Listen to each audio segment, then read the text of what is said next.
वालेकुम स्टूडेंट्स, कैसे हैं आप सब। मेरा नाम है बिस्मा असगर और मैं आपको पढ़ा रही हूँ एटमॉस्फेयर के बारे में, जिसमें आज के इस लेक्चर में हम नया टॉपिक डिस्कस करेंगे विच इज़ पॉल्यूशन।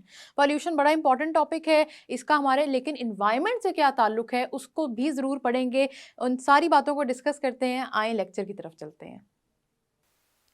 तो स्टूडेंट्स, अब हम डिस्कस करने लगे हैं पॉल्यूशन के फैक्टर को, क्योंकि पॉल्यूशन बड़ी इंपॉर्टेंट चीज़ है। जब मैंने आपको चैप्टर का इंट्रोडक्शन दिया था, वहाँ पर भी मैंने आपको बताया था कि कुछ चीज़ें ऐसी होती हैं जो हमारे इन्वायरमेंट को और इन्वायरमेंट में मौजूद चीज़ों को डिस्टर्ब करती हैं।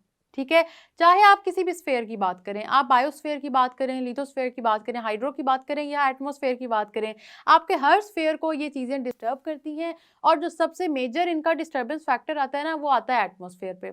क्यों आता है एटमॉस्फेयर पे, ये बड़ा इंपॉर्टेंट सवाल है। सबसे पहले तो क्योंकि स्टूडेंट्स, हमने एटमॉस्फेयर में सांस लेना है, आपने मैंने, ठीक है, हमने सांस लेना है। एटमॉस्फेयर में वो सारी हवाएं मौजूद हैं, वो सारी गैसेस मौजूद हैं जो हमें सांस लेने के लिए ज़रूरत है। और सिर्फ हमें ही नहीं, हर लिविंग ऑर्गेनिज्म को, हर जानदार को उसकी ज़रूरत है। ठीक है, अब क्योंकि उन हवाओं की हमें ज़रूरत है, उन गैसेस की हमें ज़रूरत है, तो कोई भी ऐसी चीज़ जो इन गैसेस पे फ़र्क डाल रही है, इनको ख़राब कर रही है, तो जाहिर सी बात है वो इन रिटर्न हमारी हेल्थ पे भी फ़र्क डाल रही है। ठीक है, तो ये बात समझ में आ रही है कि क्या हो रहा है। एनवायरनमेंट में जो चीज़, जो भी चीज़ एनवायरनमेंट को अफेक्ट करेगी वो हमें भी अफेक्ट करेगी, क्योंकि हमने इसी एनवायरनमेंट में, इसी आबो हवा में सांस लेना होता है।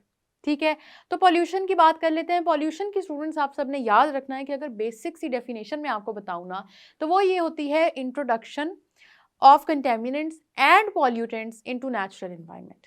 ठीक है, अब नेचुरल एनवायरनमेंट में आपने कंटेमिनेंट्स भेज दिए हैं, आपने पॉल्यूटेंट्स भेज दिए हैं, होगा क्या, रिजल्ट क्या आएगा, that cause undesirable and adverse changes. Undesirable और एडवर्स चेंजेस का मतलब है कि कोई ना कोई गड़बड़ हो रही है, किसी ना किसी चीज़ को ख़राब किया जा रहा है। ठीक है, वो क्या चीज़ें हैं वो उसके बारे में बात करते हैं। सबसे पहले तो अगर हम डेफिनेशन पर गौर करें तो हमारे पास डेफिनेशन में दो बड़े इंपॉर्टेंट वर्ड्स हैं, एक है कंटेमिनेंट और एक है पॉल्यूटेंट। हमें इसके बारे में पता होना चाहिए। इसके अलावा दो तीन टर्मिनोलॉजीज और भी हैं जो मैं आपको साथ साथ बताऊंगी, लेकिन अभी आप सबने याद रखना है स्टूडेंट्स, जो हम बात कर रहे हैं। सबसे पहले बात कर लेते हैं कंटेमिनेंट्स और पॉल्यूटेंट्स की। कंटेमिनेंट स्टूडेंट्स, आपने याद रखना है कि जब भी whenever a contaminant is added into a substance, it makes it impure. Impure होने में और बिल्कुल एक चीज़ यूज़ ना हो सकने में बड़ा फ़र्क होता है। ठीक है, इम्प्योरिटी का मतलब ये होता है कि आपके पास वो चीज़ इम्प्योर हो गई है, लेकिन कुछ ना कुछ मेथड ऐसे हो सकते हैं कि जिससे आप वो इम्प्योरिटी निकालें और उसको साफ़ कर लें। कुछ मेथड ऐसे भी हो सकते हैं कि आप उसमें से वो इम्प्योरिटी ना निकाल सकें, उसको साफ़ ना कर सकें। जैसे आपके पानी में की बात करें तो पानी के अंदर हो सकता है कि थोड़ी सी डस्ट चली जाए। ठीक है, अगर टैप वाटर की बात करें तो टैप वाटर में आपके पास कोई वो तो नहीं है कि सिर्फ वाटर है, उसके अंदर और भी चीज़ें मौजूद होती हैं। इसलिए तो हम कहते हैं कि हमेशा पानी को उबाल के पीना चाहिए, क्योंकि जब उबालेंगे वो एक ऐसा मेथड है जिससे आपका पानी बिल्कुल साफ़ हो जाएगा। ठीक है, वो इस काबिल हो जाएगा कि आप उसको पी सकें। तो कंटेमिनेंट कोई भी ऐसी चीज़ होगी जो इम्प्योरिटी कॉज करेगी, ठीक है, जो इम्प्योर करेगी। उसके मुकाबले में अगर आप पॉल्यूटेंट की बात करें तो पॉल्यूटेंट ऐसी चीज़ होती है स्टूडेंट्स जो बिल्कुल ख़राब कर देती है, एडवर्स चेंजेस ले आती है, जिसकी वजह से पॉल्यूशन कॉज होती है। ठीक है, पॉल्यूशन क्या चीज़ है, पॉल्यूशन स्टूडेंट्स बहुत तरह की होती है। सिर्फ ये नहीं है कि आपके पास एयर पॉल्यूशन है। हम एटमॉस्फेयर की बात करें तो ऐसा नहीं है कि हम कहें कि आपके एयर के अलावा कहीं पॉल्यूशन हो नहीं सकती।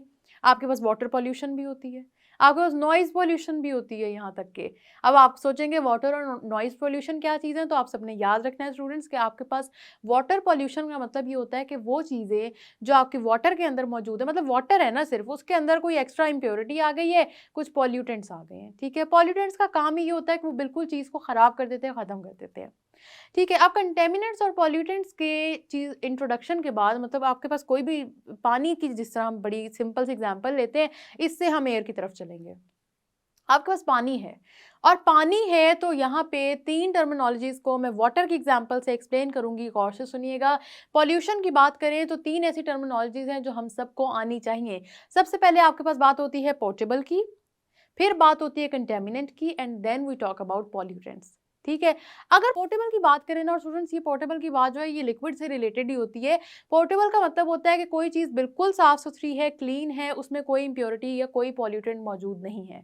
तो अगर मैं आपसे कहूँ कि वाटर आपके पास पोर्टेबल है, तो इसका मतलब ये है कि वाटर आपके पास ड्रिंकेबल है। वो वाटर है जो साफ़ सुथरा है। ये जिस तरह हमारे पास बॉटल्ड वाटर आता है जिसमें मिनरल्स के ऊपर मेंशन भी होता है कि आपके इस वाटर में कितने मिनरल्स हैं, ये वो वाटर है जो पोर्टेबल है, जो बिल्कुल ईज़ी टू ड्रिंक है, क्योंकि उसके अंदर कोई ख़राब चीज़ या कोई ऐसी चीज़ नहीं है जो हम पी नहीं सकते, ठीक है? अब बात करते हैं कि कंटैमिनेटेड वाटर का क्या मतलब होगा। कंटैमिनेट अगर आ गया वाटर के अंदर तो स्टूडेंट्स इसका मतलब है कि आप उस पानी को पी नहीं सकते, लेकिन इसका मतलब ये नहीं है कि वो किसी और जगह यूज़ नहीं हो सकता। ये बात समझ में आ रही है? बहुत छोटा सा फ़र्क होता है, माइन्यूट सा डिफरेंस होता है और हमारा कॉन्सेप्ट ख़राब हो जाता है अगर हमें चीज़ें समझ में ना आए। कंटेमिनेट का मतलब है कि वाटर में अब कोई ऐसी चीज़ आ गई है जिसकी वज़ह से आप इसको पी नहीं सकते, लेकिन और भी तो कितने यूज़ेज़ हैं ना वाटर के, ठीक है? सफाई से रिलेटेड यूज़ हो जाता है, कपड़े धोने में, ये तो मैं आपको सिर्फ़ घर के यूज़ेज़ बता रही हूँ, इंडस्ट्री में भी तो पानी यूज़ होता है। तो इसका मतलब है कंटेमिनेटेड वाटर आप और मैं पी नहीं सकते, उसके अंदर कोई ना कोई इम्प्योरिटी है। मैंने आपको पहले बताया जहाँ वर्ड कंटेमिनेंट हो वहाँ इम्प्योरिटी का वर्ड लाज़मी होगा। उसके अंदर कोई ना कोई इम्प्योरिटी है, लेकिन वो बाकी पर्पसेस के लिए यूज़ हो सकता है, वो सिर्फ ड्रिंकिंग के लिए यूज़ नहीं होगा। और यहीं पे जो थर्ड टर्म हमारी हमने यूज़ की, अभी मैंने आपको बताया भी है पॉल्यूटेंट्स का। पॉल्यूटेंट्स का मतलब होता है स्टूडेंट्स, आप सबने याद रखना है कि वो वाटर जो किसी काम का नहीं रहा, उसके अंदर इस हद तक इम्प्योरिटीज़ आ गई हैं, और इम्प्योरिटीज़ तो क्या, वो ऐसे केमिकल रिएक्शंस हो जाते हैं ना पॉल्यूटेंट्स की वजह से, ऐसे केमिकल रिएक्शन हो गए हैं कि उसने उस वाटर को किसी काम का छोड़ा ही नहीं। ठीक है? ये बातें याद रखनी है, ये फ़र्क बड़े इंपॉर्टेंट होते हैं। अब आपको समझ में आया कि पोर्टेबल, कंटैमिनेटेड और आपके पास पॉल्यूटेंट में क्या फ़र्क है। ये पॉल्यूशन कॉज़िंग एजेंट्स मज़ाक नहीं होते, क्योंकि ये बहुत मेजर फ़र्क ले आते हैं, ठीक है? मेजर चेंजेज़ ले आते हैं। मेजर चेंजेज़ की वजह से आप मुझे बताएँ कि जब मेजर चेंज आ गया, जो पानी अल्लाह ताला की एक नेमत है, जब उसके अंदर पॉल्यूशन आ गई, आपके मेरे पीने के काबिल नहीं रहा, तो आप एक दफ़ा सोचें कि एयर, हवा जिसमें हम साँस ले रहे हैं, अगर उसके अंदर पॉल्यूशन आ जाती है, तो क्या वो साँस लेना आपके और मेरे लिए सेफ़ है? बिल्कुल नहीं है। उसके बारे में हम बात करते हैं, लेकिन सबसे पहले हम बात कर लेते हैं यही पॉल्यूटेंट्स के बारे में कि कैसे पता लगता है कि कोई भी अगर पॉल्यूटेंट है, आपके माइंड में क्वेश्चन आया भी होगा कि कैसे पता चलता है कि अगर कोई पॉल्यूटेंट है तो वो सेफ है या वो बहुत ही ज़्यादा डेंजरस है, ठीक है? हो सकता है कोई पॉल्यूटेंट ऐसा हो कि वो पानी को पीने के काबिल तो नहीं छोड़ा, लेकिन अगर कोई गलती से पी ले तो डेथ कॉज़िंग नहीं होगा। लेकिन वहीं पे हो सकता है उसके अंदर कोई ऐसी चीज़ ऐड हो जाए वाटर के अंदर, कि जो अगर कोई पी ले डेथ कॉज़िंग हो जाए, ठीक है? तो आपको कैसे पता लगेगा कि कोई पॉल्यूटेंट कितना बुरा है? वो 3 चीज़ों पे डिपेंड करता है। सबसे पहले तो उसकी केमिकल नेचर पे। 3 चीज़ें पहले लिख लें आप लोग, केमिकल नेचर होगी, कॉन्सन्ट्रेशन होगी और परसिस्टेंट होगी, ठीक है? पहले बात करते हैं केमिकल नेचर की। केमिकल नेचर किस-किस तरह की होती है? आप सबने पढ़ा है, एसिड्स होती हैं चीज़ें, बेसेस होती हैं, सॉल्ट्स होते हैं इसके अलावा। तो इसका मतलब है केमिकल नेचर इस तरह से वेरी कर रही है। गौर करें इस बात पे कि अगर पानी के अंदर एसिड ऐड हो जाएगा तो क्या वो पानी पीने के काबिल है? नहीं है ना, ठीक है? ये बात समझ में आ रही है कि आपके पास इसी तरह से केमिकल नेचर बहुत मैटर करती है। अगर आपके पास किसी वाटर में सॉल्ट ऐड हो जाता है, वो भी पीने के काबिल नहीं होता, लेकिन एटलीस्ट वो डेथ कॉज़िंग तो नहीं होता ना। एसिड तो है डेथ कॉज़िंग, तो इस तरह से ये चीज़ें डिफ़र करती हैं। दूसरी तरफ हम बात कर लेते हैं कॉन्सन्ट्रेशन की। आपके पास जो भी पॉल्यूटेंट है वो कितनी अमाउंट में प्रेजेंट है। हो सकता है वो इतनी ज़्यादा अमाउंट में प्रेजेंट हो कि वो वैसे ही पीने के काबिल ना हो, वो वैसे ही अच्छी चीज़ ना हो, ठीक है? ये बातें समझ में आ रही? फ़र्क मैं आपको इससे समझाना चाह रही हूँ, क्योंकि आगे जब हमने पॉल्यूशन की बात करनी है तो इन्हीं टर्म्स को लेके चलना है। ये टर्म्स बहुत इंपॉर्टेंट हैं, ठीक है? तो आपके पास कॉन्सन्ट्रेशन का मतलब है कि वो जो पॉल्यूटेंट है, अगर वो एसिडिक नेचर का है या बेसिक नेचर का है, तो वो कितनी अमाउंट में प्रेजेंट है। ज़ाहिर-सी बात है, अगर वो बहुत ज़्यादा अमाउंट है तो आपके पास वो चीज़ उतनी ही ज़्यादा बुरी हो जाएगी, उतनी ही ज़्यादा पॉल्यूटेड हो जाएगी। ये बातें समझ में आ रही हैं? अगली बात ये है कि उसके परसिस्टेंट कितना है वो। परसिस्टेंट का मतलब है वो कितनी देर तक स्टे कर सकता है। कुछ पॉल्यूटेंट ऐसे होते हैं ना कि वो उस फॉर्म में कुछ देर तक स्टे करते हैं, लेकिन उसके बाद वो ख़त्म होने शुरू हो जाते हैं। उनके अंदर कुछ भी मतलब वो और भी ज़्यादा पॉल्यूटेड हो जाते हैं। ठीक है? इस तरह कुछ ऐसे भी होते हैं पॉल्यूटेंट्स जो परसिस्टेंट होते हैं। ये 3 फैक्टर्स आपने याद रखने हैं, इनकी डिटेल में हम बात करेंगे जब हम पॉल्यूटेंट्स को डिस्कस करेंगे। अगर मैंने उन बातों को यहाँ डिस्कस किया तो स्टूडेंट्स आप सब हो जाएँगे बहुत ज़्यादा कन्फ्यूज़। ठीक है? इसीलिए आप सबने याद रखना है कि जो पॉल्यूटेंट्स होते हैं उसकी 3 तरह की नेचर होती है। वो तीनों बातें बहुत इंपॉर्टेंट है ये देखने के लिए कि आखिर वो पॉल्यूटेंट कितना ज़्यादा अफ़ेक्ट करता है आपको। अब यही पॉल्यूटेंट का जो कॉन्सेप्ट आपको समझ में आ गया है, इसके बारे में ज़रा सोचें कि यही अगर पॉल्यूटेंट, यही पॉल्यूशन आपकी एयर में चली जाए, तो कितना नुकसान हो जाएगा। अब आपके माइंड में सबसे पहले क्वेश्चन आएगा कि जो हवा में, एयर में आपके पास एटमॉस्फेयर में पॉल्यूटेंट जा रहा है, वो आ कहाँ से रहा है? उसके सोर्सेज़ बड़े इंपॉर्टेंट हैं। सोर्सेज़ में स्टूडेंट्स वोल्केनिक इरप्शंस, जितने आपके पास वॉल्केनोज के बाद इरप्शंस होती है उसमें से गैसेस निकलती हैं, डिफरेंट किस्म की गैसेस हैं, ज़रूरी तो नहीं कि सारी की सारी आपके और मेरे सांस लेने के लिए अच्छी हों, ठीक है। दूसरा आपके पास burning of fossil fuels, burning of fossil fuels भी बहुत ज़रूरी है।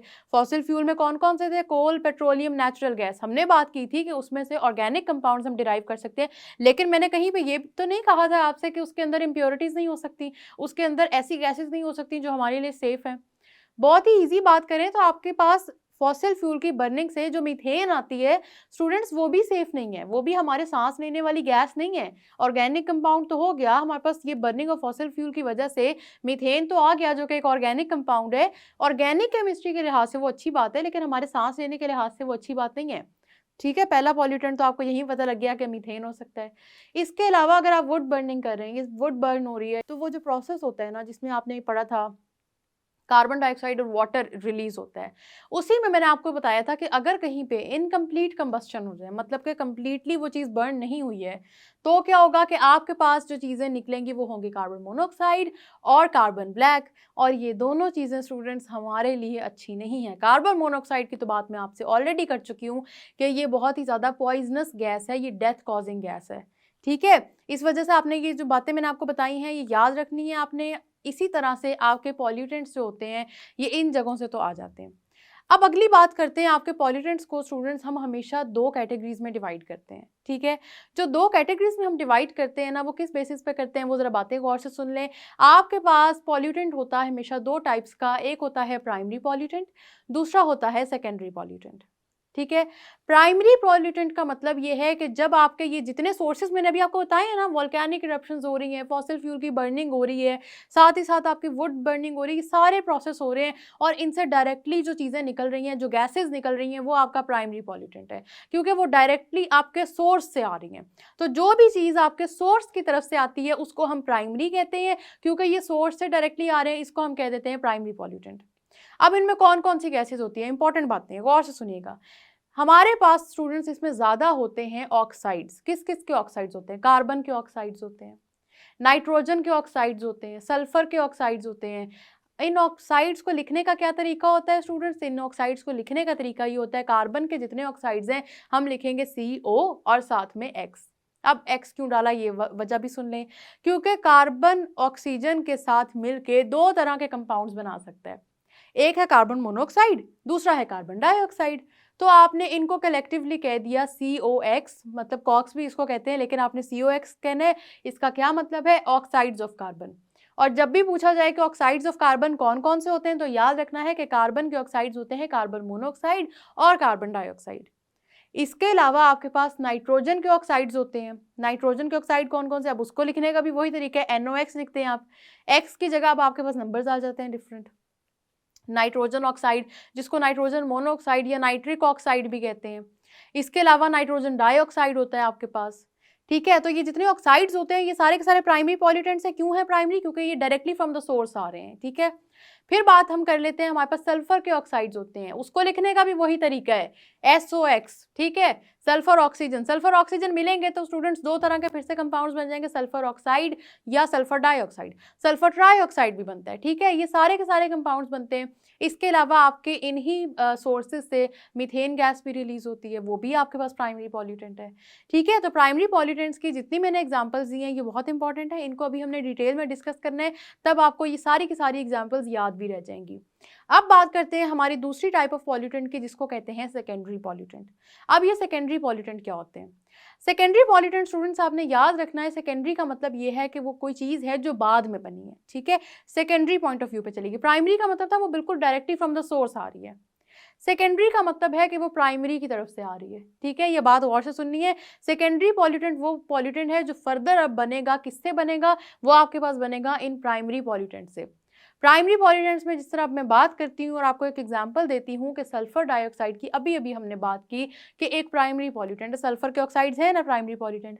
अब क्योंकि आपकी एयर के अंदर ऑलरेडी वाटर मौजूद है, यही सल्फर डाइऑक्साइड वाटर के साथ रिएक्ट करेगी, सबसे पहले बनेगा सल्फर ट्राइऑक्साइड, उसके बाद बनेगा इंतहाई strong acid H2SO4, sulphuric acid. मैंने आपको कहा था ना कुछ एसिड्स के नाम ऐसे हैं, मत भूलिएगा, आगे जाके केमिस्ट्री में बहुत काम आएंगे। अगर आपको याद हैं तो अब आपको उनका नाम सुन के ज़्यादा मुश्किल नहीं हो रही होगी क्योंकि आपको ऑलरेडी आते हैं। अब सल्फ्यूरिक एसिड स्टूडेंट्स, आपको मैंने पहले ही बताया किंग ऑफ केमिकल्स है, बड़ा स्ट्रॉन्ग एसिड है। तो आप खुद सोचें कि क्या ये बिल्कुल ऐसा होगा कि जिसके बारे में आप कहें कि ठीक है, अगर हमारी हवा में प्रेजेंट है तो कोई मसला नहीं? बिल्कुल नहीं। ये बहुत ज़्यादा डेंजरस है, ठीक है, और ये डेंजरस है सिर्फ लिविंग ऑर्गेनिजम्स के लिए नहीं, यहाँ तक के स्टूडेंट्स ये नॉन लिविंग के लिए भी डेंजरस है, आपकी बिल्डिंग्स के लिए डेंजरस है। ये सारी बातें हमने डिटेल में करनी है अभी, ठीक है। बाकी आपके सल्फर से सल्फ्यूरिक एसिड बन गया, नाइट्रोजन के कंपाउंड से आपके पास नाइट्रिक एसिड बन जाएगा, ठीक है। कार्बन के ऑक्साइड से आपके पास कार्बोनिक एसिड बन जाएगा। ये सारे के सारे एसिड्स और ये सारे के सारे जो बाय प्रोडक्ट्स हैं, बाय प्रोडक्ट तो नहीं कहेंगे बल्कि ये फर्दर जो बन रहे हैं पॉल्यूटेंट्स, ये बड़े डेंजरस होते हैं और ये सारे के सारे आपके पास बनते ही बनते हैं आपके इन्वायरमेंट में, ठीक है। इसीलिए इनको कहते हैं secondary, because they are derived from primary pollutants.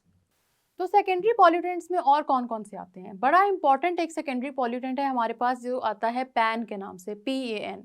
इसकी फुल फॉर्म है पर ऑक्सी एसिटाइल नाइट्रेट, ठीक है। ये बड़ा इंपॉर्टेंट सेकेंडरी पॉल्यूटेंट है। इसके अलावा स्टूडेंट्स आपके पास हाइड्रोफ्लोरिक एसिड, मतलब एसिड जितने भी बनते हैं ना आपकी एयर में, वो सारे के सारे प्राइमरी पॉल्यूटेंट से बन रहे होते हैं। इतने ज़्यादा तो मैंने आपको डिस्कस करके बता भी दिए।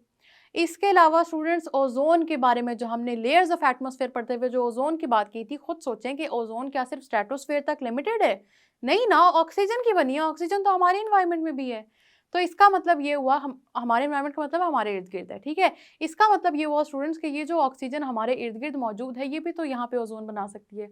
ये ओजोन भी आपका सेकेंडरी पॉल्यूटेंट है, ठीक है। ये बातें याद रखनी है, ये बातें इंपॉर्टेंट हैं क्योंकि आगे जाके हमने इसकी डिटेल अभी पढ़नी है। तो जो मैंने प्राइमरी पॉल्यूटेंट्स और सेकेंडरी पॉल्यूटेंट्स का फ़र्क बताया और जो एग्जांपल्स बताई हैं वो इंपॉर्टेंट है, उनको भूलना नहीं है। अब बात कर लेते हैं कि ये जब एयर पॉल्यूशन हो जाती है, मतलब एयर के अंदर ये सारे पॉल्यूटेंट्स आ गए, नुकसानात क्या क्या होते हैं। सबसे पहला और बेसिक नुकसान स्टूडेंट्स, आपने और मैंने सांस लेना है इस हवा में। अगर हमें ऑक्सीजन सही क्वांटिटी में नहीं मिलेगी या हवा में इम्प्योरिटीज़ बहुत ज़्यादा मिलेंगी, पॉल्यूटेंट्स बहुत ज़्यादा मिलेंगे, तो क्या आप सोचें वही हवा जब हम अपने अंदर इनहेल करेंगे तो क्या वो हमारे ऑर्गन्स को डैमेज नहीं करेगी? इसी वजह से सांस की बड़ी बीमारियां हो जाती हैं, रेस्पिरेटरी प्रॉब्लम, जिसमें एक एस्मा नामी बीमारी बड़ी कॉमन भी है। एस्मा, अब आप इस नाम को देख के सोचेंगे इसकी प्रोनाउंसिएशन, क्योंकि अक्सर लोग एस्थमा कहते हैं लेकिन इसकी असल प्रोनाउंसिएशन है एस्मा, ठीक है। इसी तरह से आपको सांस लेने के मसले हो सकते हैं, आपकी बॉडी के अंदर और तरह की बीमारियां बन सकती हैं। वो क्यों है? क्योंकि आपकी हवा साफ़ नहीं है, और हवा साफ़ नहीं है तो आपकी बॉडी डैमेज हो रही है। अब आपको समझ आया कि हमारे इन्वायरमेंट की जब हम बात करते हैं तो कितनी ही ज़्यादा और चीज़ें ऐसी होती हैं जिनकी हम साथ साथ बात करते हैं, क्योंकि ये सारी चीज़ें इंपॉर्टेंट होती हैं। ये सारी चीज़ें आपके और मेरे जिस इन्वायरमेंट में हम रह रहे हैं इसको अफेक्ट कर रही हैं। तो इसीलिए मैं बार बार कह रही हूँ कि जो चीज़ें मैं पढ़ाती हूँ उसको गौर से सुने, हर चीज़ इंटरलिंक्ड होती है। जो एटमॉस्फेयर की भी हमने बातें की है ना, इन पॉल्यूटेंट्स का उस एटमॉस्फेरिक लेयर्स पे भी बड़ा फ़र्क होता है। बहुत ज़्यादा डैमेजिंग ये एटमॉस्फेरिक लेयर्स तक जाते हैं, ये डैमेज इतना ज़्यादा होता है। तो इसी वजह से वो डैमेज क्या है वो तो हम ज़रूर बात करेंगे, लेकिन मैंने आपको जो एग्जांपल्स पढ़ाई हैं क्योंकि पेपर में पूछी जाती हैं वो लाजमी याद रखें। फेवरेट क्वेश्चन है what is the difference between primary pollutant and secondary pollutant, वो भी याद रखें। इसके अलावा भी पूछा जाता है भला क्या आपके पास पॉल्यूटेंट और कंटेमिनेंट में क्या फ़र्क है, ये भी बहुत ज़रूरी है। ये सारी की सारी बातें बहुत ज़रूरी हैं पेपर में क्योंकि पूछी भी जाती हैं। और इसलिए अगर अब आप पूछेंगे, आपके माइंड में क्वेश्चन आएगा कि हमने पॉल्यूशन क्यों पढ़नी है, तो सीधा सा जवाब है कि हमारे पास स्टूडेंट्स क्योंकि हमने इस आबो हवा में रहना है, ठीक है। ये क्योंकि बीमारियां कॉज करता है, और ये सिर्फ हमारे लिए नहीं, ये आपने याद रखना है कि नॉन लिविंग चीज़ें जिसमें आपके पास बिल्डिंग्स आ जाती हैं, उन सब चीज़ों के लिए भी ये बहुत डैमेजिंग है। तो आप इसकी प्रैक्टिस ज़रूर करें और एग्जाम्पल्स को याद करें। स्टूडेंट्स, मैंने आपको जितनी बातें समझाई हैं ना और जो जो एग्जाम्पल समझाई हैं वो सारी की सारी बहुत ज़रूरी हैं। क्यों? क्योंकि पेपर में पूछी जाती हैं। आपसे जो क्वेश्चन मैंने आपको बताया कि कंटेमिनेंट क्या होता है, पॉल्यूटेंट क्या होता है, इसके अलावा प्राइमरी पॉल्यूटेंट, सेकेंडरी पॉल्यूटेंट, इन सब में डिफरेंसेस क्या होते हैं और इनकी एग्जाम्पल्स क्या हैं, ये सारी की सारी चीज़ें ज़रूरी हैं, पेपर में पूछी जाती हैं। अभी नेक्स्ट लेक्चर्स में हमने इन सब चीज़ों को अलहदा डिस्कस भी करना है, लेकिन आप इन एग्जाम्पल्स को पहले याद ज़रूर कर लें क्योंकि पेपर में ये इंपॉर्टेंट है MCQ पॉइंट ऑफ व्यू से भी और short question point of view से भी। आप इनकी प्रैक्टिस करें, इनको याद करें, कॉन्सेप्ट को समझ के याद करें। हम मिलेंगे नेक्स्ट लेक्चर में, तब तक के लिए अल्लाह हाफिज़।